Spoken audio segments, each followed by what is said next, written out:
Toujours aussi ému en le voyant. Beaucoup de choses. Bon, le film est daté déjà. Il date de 2000. Bon, on voit un Premier ministre qui parle de son ami, on voit des ministres, des conseillers. Non, ils sont encore vivants. Tant pis pour eux. Bon, déjà, peut-être pour plonger tout de suite dans le débat actuel, bon, peut-être s'il y a des questions sur le film, on va y revenir tout à l'heure.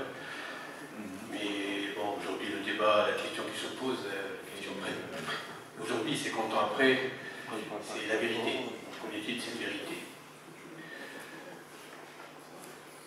Il y a un Premier ministre qui était compagnon de Midi, je dis bien qui était compagnon de Midi, qui a été en 1965-66 l'une des chevilles ouvrières de la partie civile durant l'enquête judiciaire après l'enlèvement de mon père et au moment du procès, qui est devenu Premier ministre en 1998 dans ce qu'on a appelé au Maroc pas la transition, mais l'alternance consensuelle. Chaque mot a son importance. Alternance, c'était, je dirais, depuis 1960, le premier gouvernement à connotation de gauche. Consensuel, parce que le gouvernement n'avait pas de majorité au Parlement, n'avait pas de programme politique. C'était un gouvernement, je dirais, composite, composé de plusieurs, de plusieurs tendances, parfois contradictoires. Ce qui veut dire un gouvernement sans réel pouvoir. Mais je dirais, bon, ceci, là aussi, on n'est pas là aussi pour discuter de la politique intérieure marocaine, quoique, mais pas sur ce plan-là. Ce qui est important par rapport à l'histoire, par rapport aux relations franco-marocaines, par rapport aussi à l'histoire personnelle de M. Youssoufi, à l'histoire de son camarade, Mehdi Ben Barka, c'est que Premier ministre, il y avait aussi des ministres de la Justice de son parti, qui étaient aussi des compagnons, des amis de Mehdi Ben Barka. Mais durant cette période, rien n'a été fait pour avancer l'action de la justice pour la vérité. Ou très peu, je dirais, très peu pour être juste. Très peu a été fait. Ce qui est important aussi de rappeler, c'est que lorsque, en même temps, en France, on avait eu la chance aussi d'avoir un gouvernement de gauche, avec Lionel Jospin, Premier ministre. Au moment d'une visite officielle de Lionel Jospin au Maroc, après la mort d'Hassan II, c'est-à-dire des verrous, quelques verrous avaient déjà sauté, on a posé la question à M. Youssoufi, lui demandant est-ce qu'il allait aborder l'affaire Ben Barka avec son homologue français. L'affaire franco-marocaine, bien sûr. Et les blocages étaient franco-marocains depuis 1965. En 2000, 35 ans après, il était possible de lever ces verrous avec les deux gouvernements de gauche en France et au Maroc. Mais M. Youssoufi a répondu, c'est sur TV5, donc c'est contrôlable. Vous savez, en 1965, j'étais militant politique. Aujourd'hui, je suis Premier ministre. Et l'affaire Ben Barka n'a pas été évoquée entre les deux Premiers ministres. La raison d'État au Maroc s'est poursuivie. La raison d'État en France s'est poursuivie. Je me rappelle d'une tribune libre, d'une tribune de Lionel Jospin au journal Le Monde, avant les élections qui ont amené à l'alternance en France, le gouvernement de Jospin, où il disait, donc le grand titre du journal Le Monde, « Je n'userai jamais de la raison d'État ». Ben, la raison d'État s'est poursuivie, en ce qui concerne l'affaire Ben Barka, durant aussi le gouvernement de Lionel Jospin. Il y a eu une petite avancée par la mise en place de la commission consultative du secret défense nationale.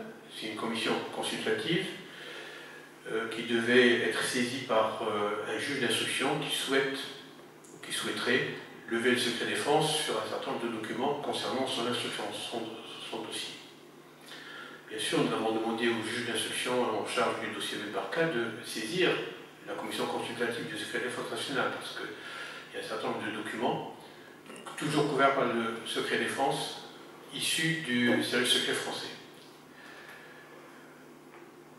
Cette commission, dans la plupart des cas, n'a jamais donné d'avis positif pour lever le secret, sauf dans certains cas. Mais de manière générale, cette commission n'a pas donné son avis. Ce n'est pas ça le problème. C'est une commission consultative. La décision revient, on y a les recours au pouvoir politique. Ben, le pouvoir politique n'a jamais eu le courage politique de décider, une fois pour toutes, hein, d'arrêter cette politique de raison d'État, ce secret sur des documents relatifs à l'affaire Ben Barka. Aujourd'hui encore, 50 ans après, il y a encore des documents couverts par le secret défense. Donc bon, là je suis rentré dans le vif du sujet. Hein, les raisons de l'affaire Ben Barka ont été décrites. Hein, pourquoi Mehdi Ben Barka était la cible d'un certain nombre d'intérêts, des intérêts qu'il combattait. On peut appeler des gros mots, hein, féodalité, l'impérialisme, mais bon, c'est une réalité. C'est une réalité de rapport de force, de rapport économique, d'exploitation. D'un côté, de l'autre côté, des peuples en mouvement qui s'organisaient, qui luttaient contre cette exploitation, qui voulaient donner les moyens de la solidarité commune pour arrêter cette exploitation qui donne ce qui est aujourd'hui le tiers-monde, qui a donné à la France-Afrique, qui a donné beaucoup de misère. Donc cette solidarité, il fallait la combattre. On la combattre par tous les moyens, et entre autres par l'assassinat politique. Mehdi Ben Barka n'est pas le seul, il n'est pas la seule victime hein, des crimes politiques qui ont ciblé hein, les responsables du mouvement de libération des peuples. Là aussi, je le rappelle souvent, c'est vrai, le mouvement, le progrès, les révolutions se font par les masses, par le mouvement social. Mais il faut bien, à un moment ou à un autre, des catalyseurs. Et ce sont ces catalyseurs, ces personnalités qui ont été ciblées, qui ont été assassinées. La liste est longue. Si vous faites un tour dans l'exposition qu'il y a là, il y a un certain nombre de repères. Hein. Patrice Lumumba, Amilcar Cabral, Mehdi Ben Barka, Che Guevara, Allende, etc. Il y en a d'autres, j'oublie d'autres, hein, sans parler des militants qui sont aussi les relayeurs, hein, comme Henri Curiel, Lem Chalet, Païssigna, etc. Donc l'assassinat politique fait partie hein, fait partie des moyens utilisés par ceux qui combattent le mouvement populaire. Hein, donc Mehdi Ben Barka était victime. Il y a une décision qui a été prise au niveau du Palais Royal au Maroc, qui a pu trouver des complicités en France, ailleurs. En France, dans les services officiels français, la police, les services secrets. Hein, c'est parce que c'est des vrais policiers qui ont montré leur plaque à mon père qui les a suivis. Il avait confiance en la France, confiance en la politique de De Gaulle vis-à-vis du tiers-monde en ce moment-là. Et c'est là où le piège a pu se refermer. Mais la responsabilité politique première est la responsabilité marocaine. Là aussi, c'est des choses qu'il ne faut pas. Donc il ne faut pas oublier l'essentiel. Il y a une complicité, il y a une décision politique marocaine avec des complicités parmi tous ceux qui avaient intérêt à voir disparaître cet élément moteur de la lutte des peuples. Et cette complicité s'est poursuivie pendant 50 ans. Hein, sans rentrer dans les détails de l'affaire, de tout ce qui a pu être spectaculaire, de ce qui a été médiatisé, il y a une constante essentielle, à savoir la raison d'État, État au pluriel.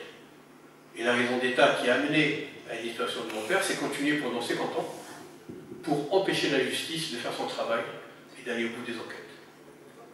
Raison d'État française, raison d'État marocaine, mais aussi raison d'État israélienne et américaine. Le Mossad israélien, et bon, dernièrement, il y a eu quelques mois des articles qui ont confirmé ce qu'on savait déjà, hein, que le Mossad israélien a apporté une aide logistique aux services secrets marocains et français dans cette affaire. Les services secrets américains, on n'a pas de preuves, mais ils étaient sûrement intéressés par ce qui se passait, par ce qui allait se passer à La Havane. Ils voyaient d'un mauvais œil toute cette organisation de la solidarité internationale. Les services secrets américains qui étaient présents de manière permanente dans les locaux même par leurs agents au sein des services secrets marocains.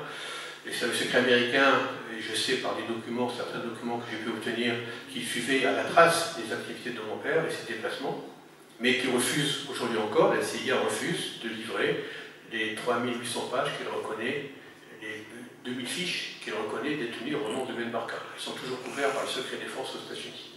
Même si un certain nombre de documents des années 60 ont été déclassifiés, le dossier Ben Barka n'est toujours pas déclassifié aux États-Unis. Voilà, donc c'est bon. la raison d'État française, hein, c'est toujours le refus de déclassifier totalement le levé de secret défense sur les documents des services secrets français. Là aussi, en 1981, au moment où François Mitterrand est élu, Pierre Mauroy ordonne à la DGSE de donner le dossier Benbarka au juge d'instruction. La DGSE donne ce qu'on a cru comprendre être le dossier Benbarka, mais avec une restriction. 2/3 des pièces données couvertes par le secret défense. Il a fallu attendre 2001 pour que... pardon, excusez-moi, oui, c'est ça. Il fallait attendre 2001-2002 pour que Alliot-Marie lève le secret défense sur cette partie, sur ces 2/3 qui étaient couverts pendant, on fait le calcul, le 80 pendant 20 ans. Et on s'est rendu compte que le contenu de ces pièces était quasiment sans importance par rapport à ce qui les intéresse. C'est-à-dire pendant 20 ans, hein, on nous a trimballé hein, de recours en démarche, en lettres officielles, sur des documents qui ne méritaient même pas d'être soumis au secret défense. Mais l'histoire n'est pas terminée. Il y a 4 ans, l'avant-dernier juge d'instruction, je dis l'avant-dernier parce que il y a eu une première plainte en 1965 pour enlèvement, qui a été déposée par mon oncle à Paris, qui aboutit à des procès où Oufkir a été condamné. Mais bon, il y a eu rentrer dans les détails. Mais ces procès de 66-67 n'ont pas abouti à faire connaître la vérité. En 1975, pour éviter la prescription, j'ai moi-même, au nom de ma famille, déposé une nouvelle plainte, cette fois-ci pour assassinat. Et cette plainte court toujours. C'est l'un des plus anciens dossiers au palais de justice à Paris, 40 ans. L'instruction, on en est au 10e juge d'instruction. Hein, donc l'avant-dernier juge a pu faire une perquisition au siège de la DGSE, en présence du président de la commission consultative du secret défense nationale. Parce que ce n'est pas le juge d'instruction qui lui-même perquisitionne, c'est le président de la commission consultative qui, lui, à la suite des demandes du juge, va prendre des dossiers que le juge veut saisir. Le juge avait toute une liste de dossiers qu'il voulait saisir, et le président de la commission a fait un premier tri. Donc il a estimé que sur tous les dossiers que le juge voulait saisir, seulement 400 pages étaient susceptibles de répondre à la demande du juge. Ces 400 pages ont été saisies, puis la commission consultative s'est réunie quelques semaines après. Et là, surprise, la commission des juges, son président, estime que sur les 400 pages, seulement 100 pages intéressent l'affaire Benbarka, les 300 autres pages n'intéressent pas du tout l'affaire Benbarka. Peut-être parce que sur l'intitulé, il y avait marqué dossier Oufkir et pas dossier Benbarka. Par exemple, hein, c'était ce qu'on peut supposer. Mais même sur les 100 pages qui ont été déclassifiées, ben, une grande partie de ces pages étaient noircies. Hein, on dit caviardé avec seulement quelques mots, quelques phrases par-ci par-là. Et là, on est aujourd'hui en 2015. Hein, on n'a toujours pas, on ne peut toujours pas consulter les pièces qui ont été, toutes les pièces saisies, parce qu'elles sont toujours couvertes par le secret défense. Aussi bien les ministres de la Défense, le dernier des ministres de la Défense de Sarkozy-Juppé, que le nouveau ministre de la Défense reste sur la même ligne, à savoir, la Commission a estimé qu'il faut ne pas déclassifier, donc les ministres, eux, ne déclassifient pas. Voilà un exemple, je dirais, de la raison, comment se manifeste cette raison d'État française. Je ne veux pas faire l'historique de la raison d'État qu'on a vécue dès le premier jour de l'enquête, hein, quelques exemples. Bien sûr, la raison d'État marocaine, où il est impossible aujourd'hui encore d'écouter des témoins, d'entendre des témoins marocains, là aussi je dis témoins par gentillesse, par euphémisme, hein, mais certains sont des acteurs. Hein, les témoins qu'on veut entendre, parmi eux, monsieur Tounzi a été condamné par la justice française par contumace pour enlèvement, sous un nom d'emprunt. C'est un ancien responsable des services secrets marocains. Aujourd'hui, il est à la retraite. Il est à la retraite, et quand on demande à la justice marocaine, à travers le juge d'instruction français, à ce qu'ils sont entendus, la réponse qui vient, c'est on ne connaît pas l'adresse de ce monsieur. Alors que moi, beaucoup de Marocains peuvent vous dire quel est le café où il va tous les jours. Quand on demande à entendre monsieur le général Ben Slimane, qui est le chef de la gendarmerie marocaine, à 50 ans il était capitaine, il était au cabinet d'Oufkir à Rabat, il y a eu des communications entre Paris et Rabat à ce moment-là, c'est lui qui recevait ces communications. Donc nous ce qu'on dit c'est que, on veut l'entendre en tant que témoin, on ne l'accuse pas de quoi que ce soit, on dit que par sa fonction, il a entendu des choses, donc ils peuvent nous aider à connaître la vérité. Ben, le chef de la gendarmerie, la justice marocaine ne connaît pas son adresse, donc il ne peut pas être entendu. Voilà l'exemple. Ce qui a amené le juge d'instruction à annoncer des mandats d'arrêt internationaux il y a 6 ou 7 ans, qui ont fait beaucoup de bruit, parce qu'ils ont lancé, pour que ça fasse du bruit, le jour de la visite officielle du président Sarkozy au Maroc.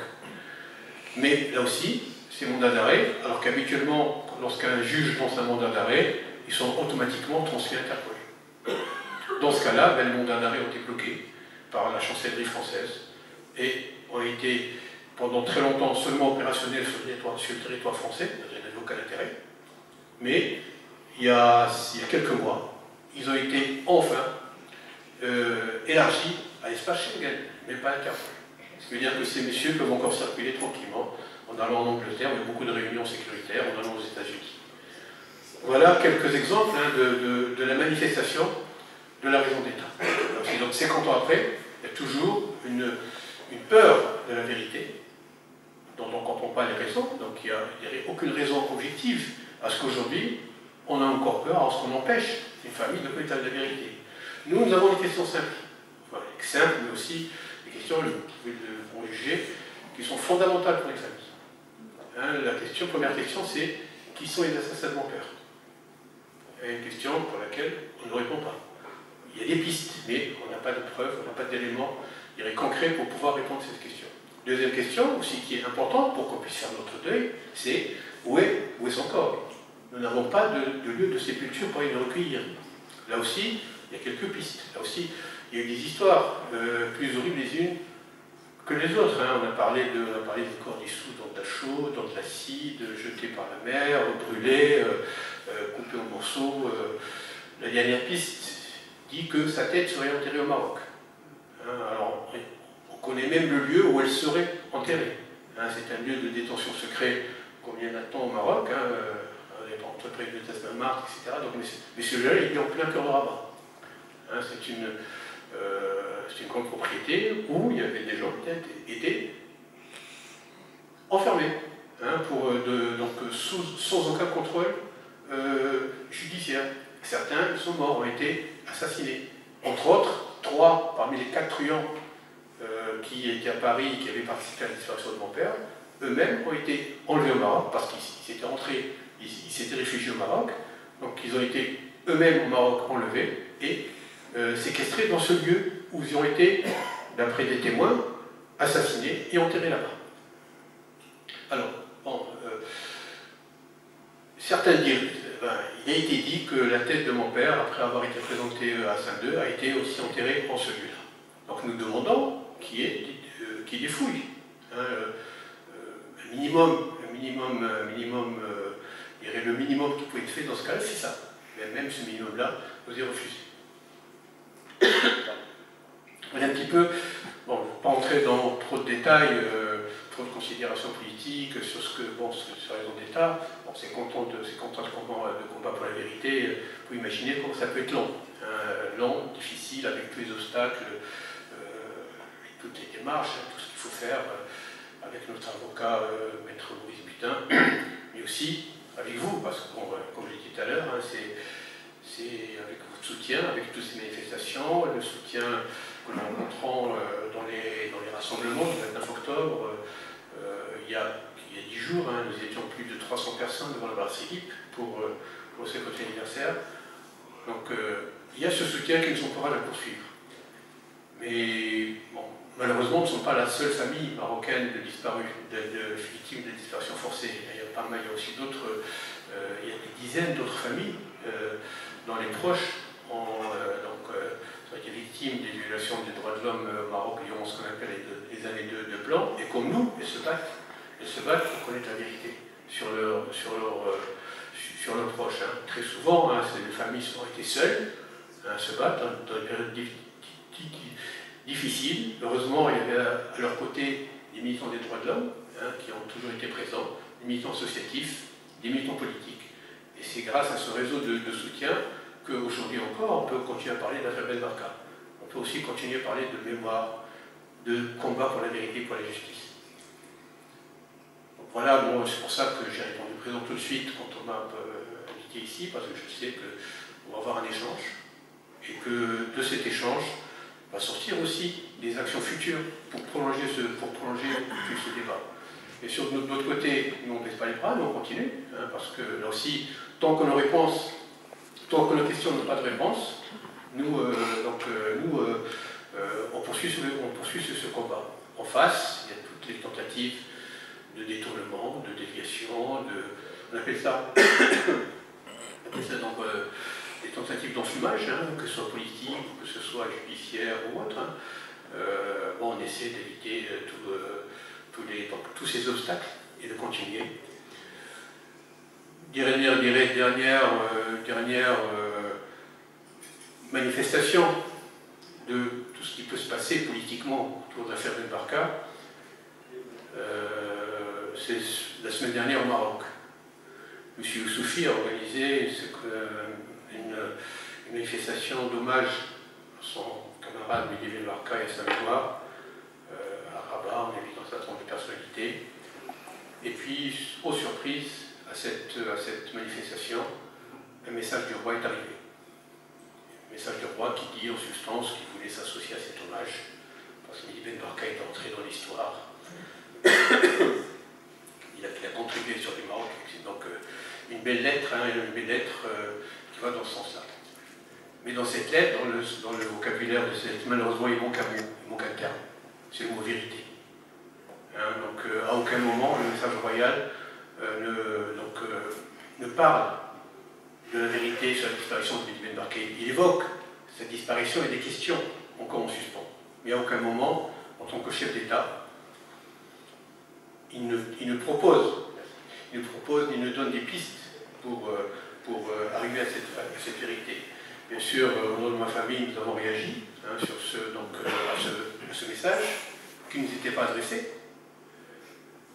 Mais nous avons seulement précisé une chose simple, que n'importe quelle famille aurait fait à notre place, à savoir que nous, ça fait 50 ans qu'on cherche la vérité, mais on veut des éléments concrets. 50 ans, c'est long.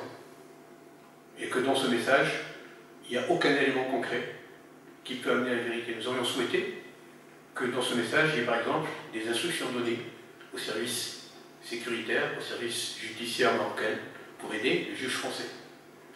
Il n'en a rien été. Et nous attendons la suite. Voilà un petit peu les derniers éléments. Voilà un petit peu, bon, peut-être très rapidement, bon, peut-être les questions vont aider, on va aussi trouver une prise de parole, donc peut-être des questions de remarques, des interventions. Donc voilà un petit peu très rapidement, trop rapidement. Ce que nous on entend par combat pour la vérité,